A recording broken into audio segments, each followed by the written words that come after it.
Once hailed as Asia's most valuable company, Alibaba saw its market value surpassed by rival Pinduoduo for the first time in November last year. Alibaba's market value plummeted from its October 2020 peak of $857.7 billion to $210 billion in February 2024, less than half of Tencent's. Alibaba Group is navigating unprecedented challenges, with Freshippo, Rt-Mart, and Intime among the assets listed for sale, to focus resources on core businesses such as e-commerce, Alibaba Cloud, AI, and logistics. 2024 is a pivotal year of consolidation for Alibaba.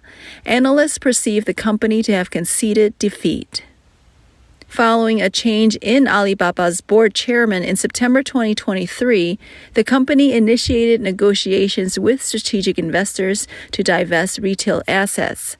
In the 9 months prior, it sold $1.7 billion worth of non-core assets and has been liquidating shares in non-core business-listed companies. Analysts note that Alibaba's decisions reflect changes in the macroeconomic environment and industry cycles. The triple pressures of a real estate debt crisis, geopolitical tensions, and weakened domestic and international demand have made China's economic recovery in 2023 challenging, with the outlook for 2024 also fraught with difficulties. The persistently sluggish real estate market could further weaken consumer demand and lower market confidence. However, insiders and analysts point out that Alibaba has so far failed to effectively counter aggressive new competitors, keep pace with developments in artificial intelligence, or leverage its dominance in China's e-commerce sector to succeed in Western markets. In the e-commerce sector, Alibaba faces fierce competition from newcomers like Pinduoduo and Douyin, with its domestic e-commerce revenue market share significantly diminished. In 2023, the combined gross merchandise value, or GMV, of Pinduoduo, Douyin, and Kuaishou exceeded 80% of Alibaba's domestic e-commerce total value. Meanwhile, Alibaba also faces comprehensive competition from rivals in local services, cloud services, and entertainment. It is said that Alibaba's diverse portfolio has been its backbone. However, the 2023 financial report showed that aside from the net profit of 172.2 billion yuan from its China commerce segment, all other listed businesses were in the red, with losses of 30.5 billion yuan in local services, 10.7 billion yuan in international commerce, and losses in Alibaba Cloud and Cainiao Logistics as well. With total profits of 69.6 billion yuan, nearly two-thirds of e-commerce profits were used to offset losses in other sectors. However, cutting off surrounding businesses like Freshippo, Intime, and Sun Art Retail Group was a strategic move. Since its inception by Alibaba in 2015, Freshippo has expanded to 350 stores. Despite high investment and a cost chain of 40.5 billion yuan annually, its valuation in Hong Kong was only 4 billion, far from Alibaba's anticipated 10 billion valuation. This caused Alibaba to shelve its IPO plans. To alleviate financial pressure, Freshippo closed stores in various cities, highlighting the discrepancy between capital recovery and market expectations, ultimately leading to the decision to sell. Rt-Mart, entering China in 1998 and becoming a retail leader in 2009, is part of Sun Art Retail Group, a joint venture between France's Auchan and Taiwan's Runtex. In 2020, Alibaba became the controlling shareholder of Sun Art with a 72% stake. However, Sun Art faced difficulties in its transformation, with a 5.1% revenue decline in 2022 and a marginal profit. This led to a decision to sell Rt-Mart to focus on core businesses after falling into loss again in 2023.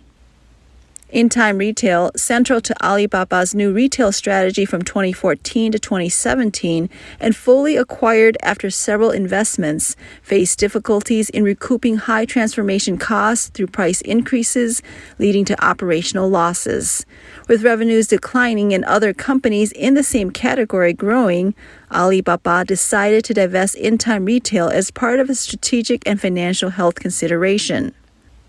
Facing sluggish growth and continuous losses in Intime Retail, Alibaba, despite its robust financial position, has decided not to further invest in what appears to be a sinking ship. This decision, made in consideration of the company's overall strategy and financial health, involves divesting from Intime Retail, a move that was anticipated. In 2015, when Alibaba launched its new retail strategy, China's economy was enjoying rapid growth and consumption upgrade became a buzzword. Alibaba's CEO Daniel Zhang believed that China's middle class would double in the next 5 years, with consumers increasingly seeking high-quality and high-value goods and services. As a result, Alibaba's new retail strategy primarily targeted domestic first- and second-tier cities, catering to the middle class and above, neglecting the lower-tier markets.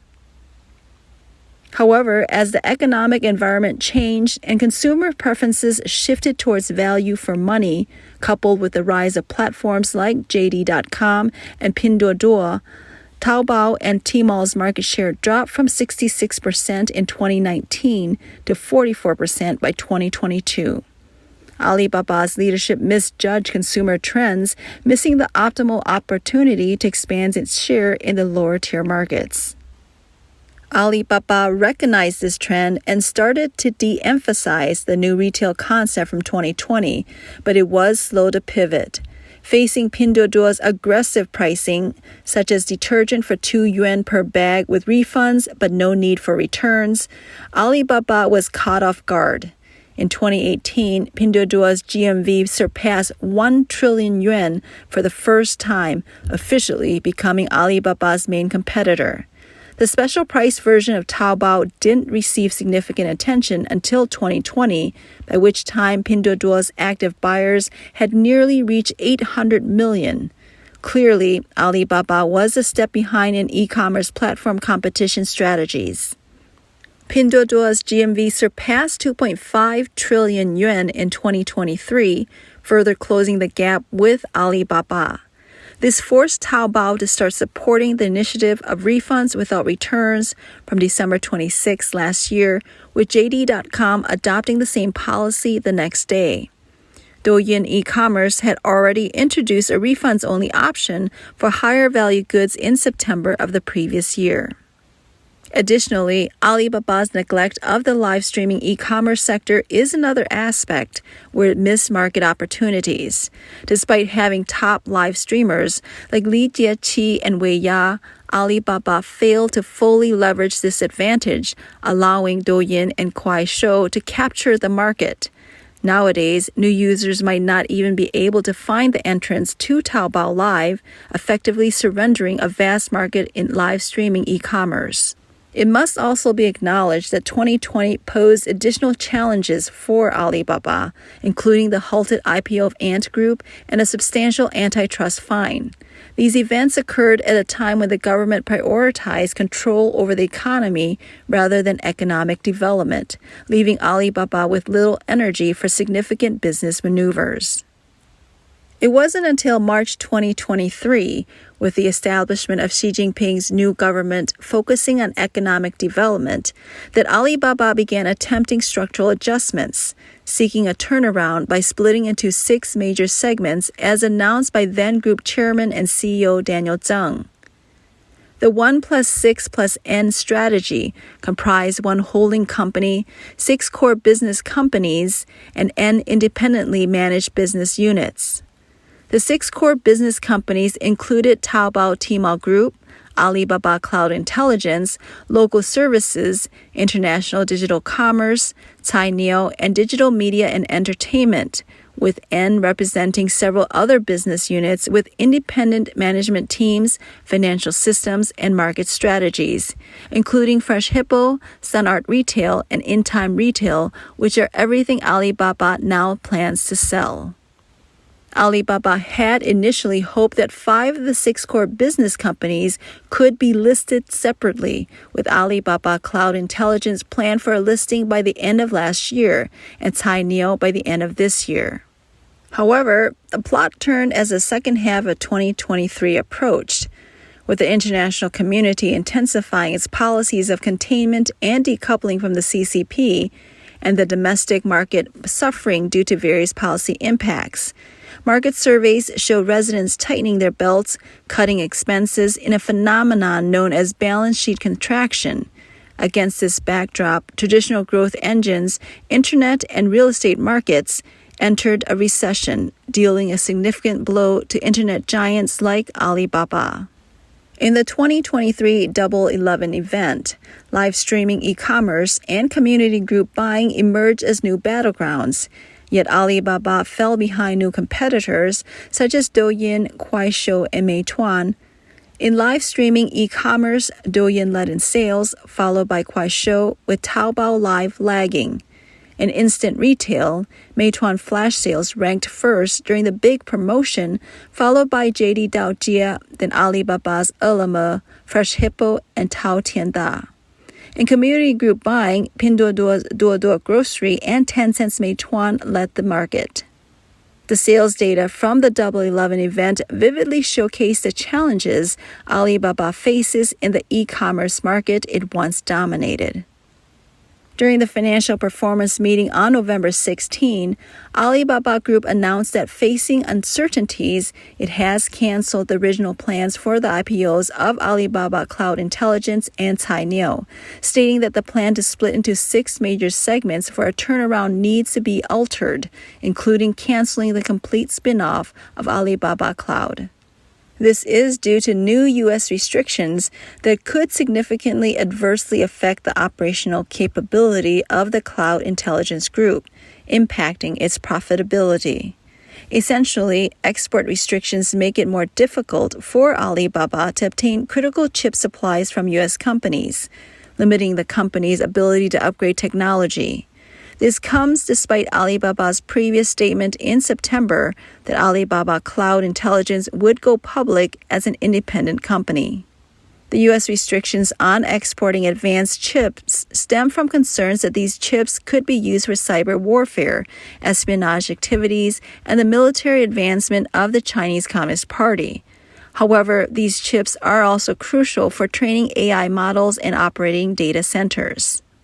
On November 17, the day after the announcement, Alibaba's stock price in the Hong Kong stock market fell by 10%, potentially the largest single-day drop in over a year, evaporating about $20 billion in Alibaba's market value. At its peak in October 2020, Alibaba's market value was about $830 billion, but it has since decreased to less than a quarter of that value due to Beijing's crackdown on large tech companies and the slowdown of China's economy.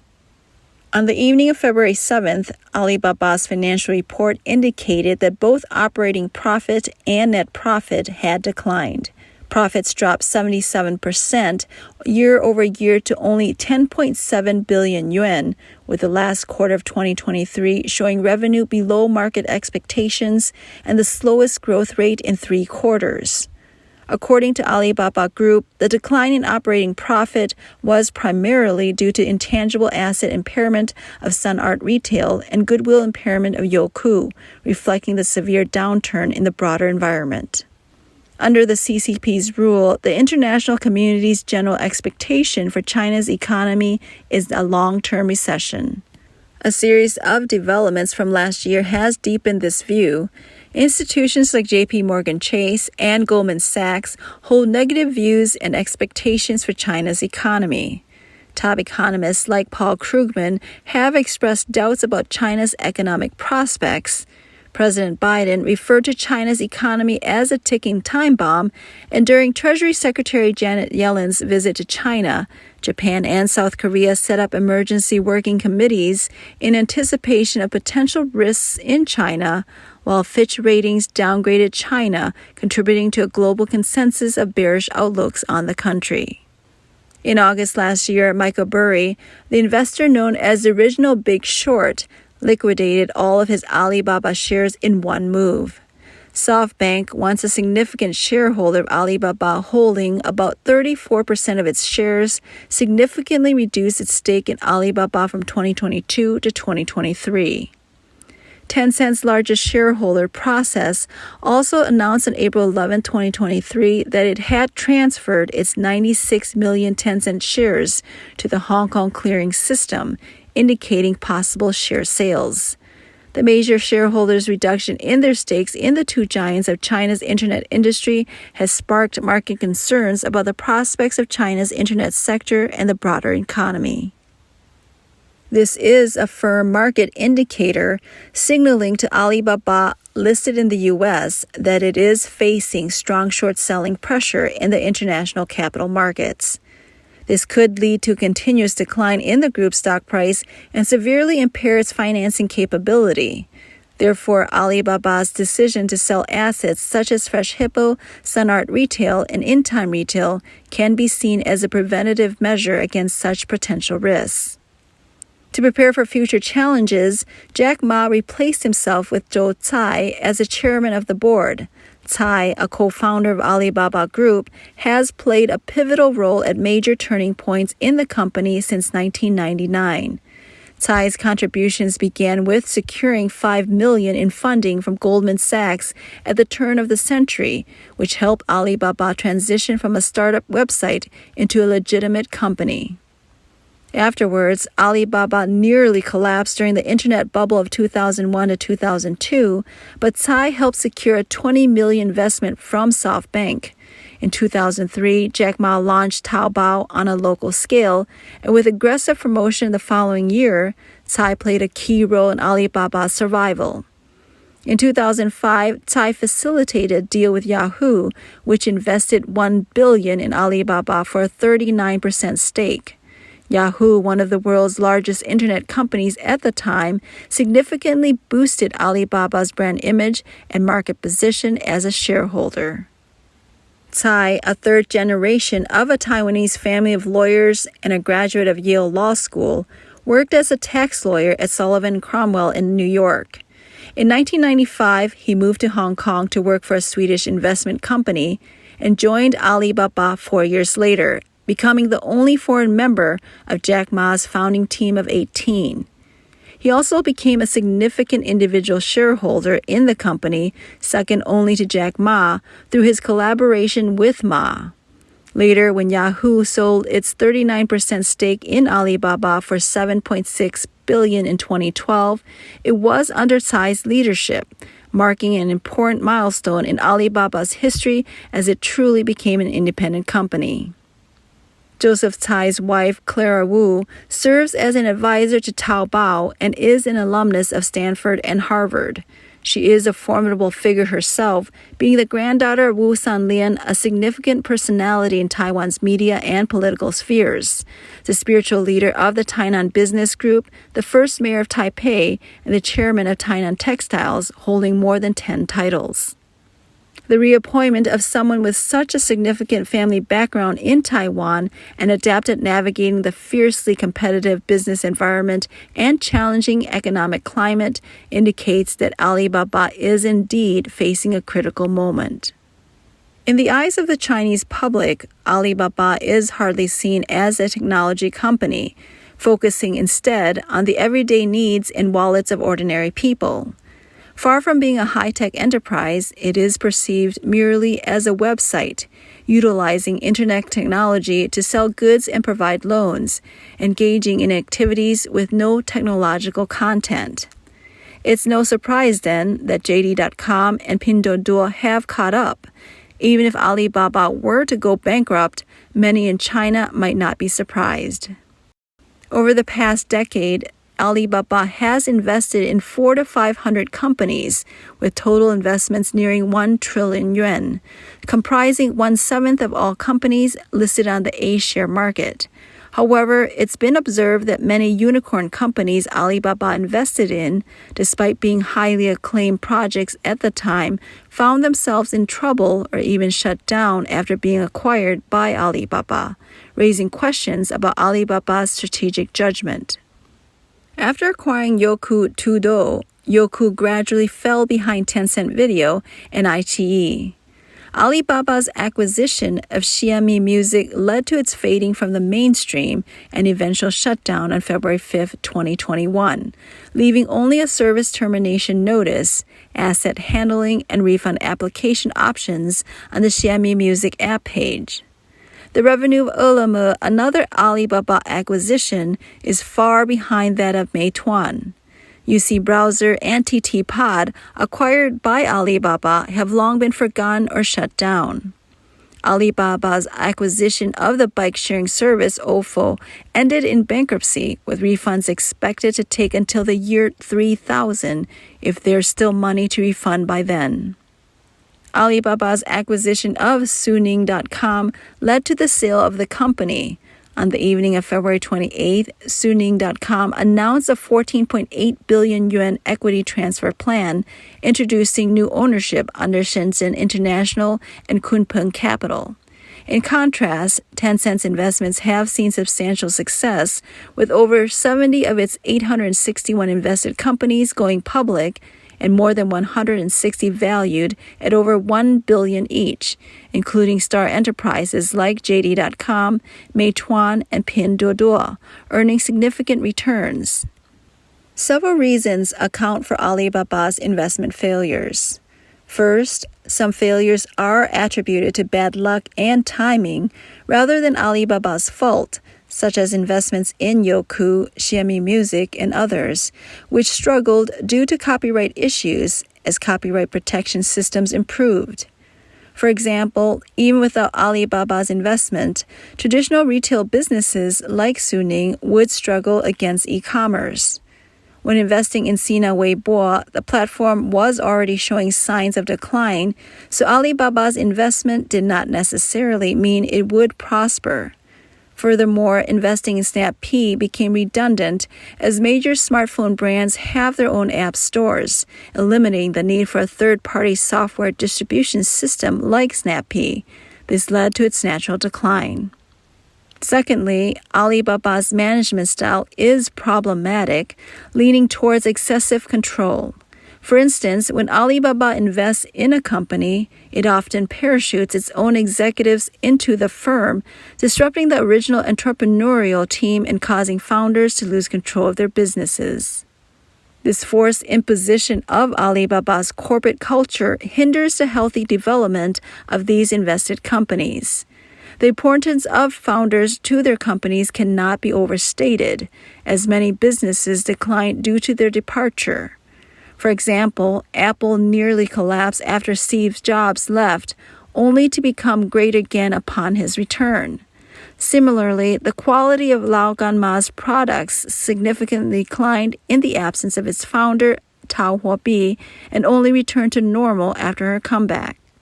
Thirdly, Alibaba's excessive consumption of traffic impedes the healthy growth of enterprises, in stark contrast to Tencent's approach. Tencent operates on the principle of providing both funds and traffic without overly interfering in the operations of its investees. In contrast, Alibaba demands traffic from its investees in addition to providing them with capital, while also meddling in their affairs. Alibaba's core business is e-commerce, which is the main source of its profit, cash flow, and user base. Other business segments are expected to be built upon the foundation of e-commerce. Alibaba's e-commerce heavily relies on traffic, and due to its insufficient traffic, it resorts to acquiring and merging with high-traffic enterprises to channel users towards Taobao and Tmall. This strategy, exemplified by the massive placement of product advertisements and download links on platforms like Youku, Sina Weibo, and UC Browser, significantly deteriorates user experience and is a major factor in the decline of these enterprises.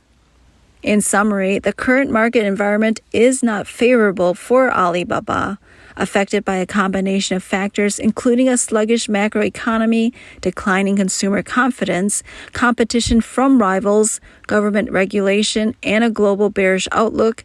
Alibaba is expected to face a sharp decline in 2024.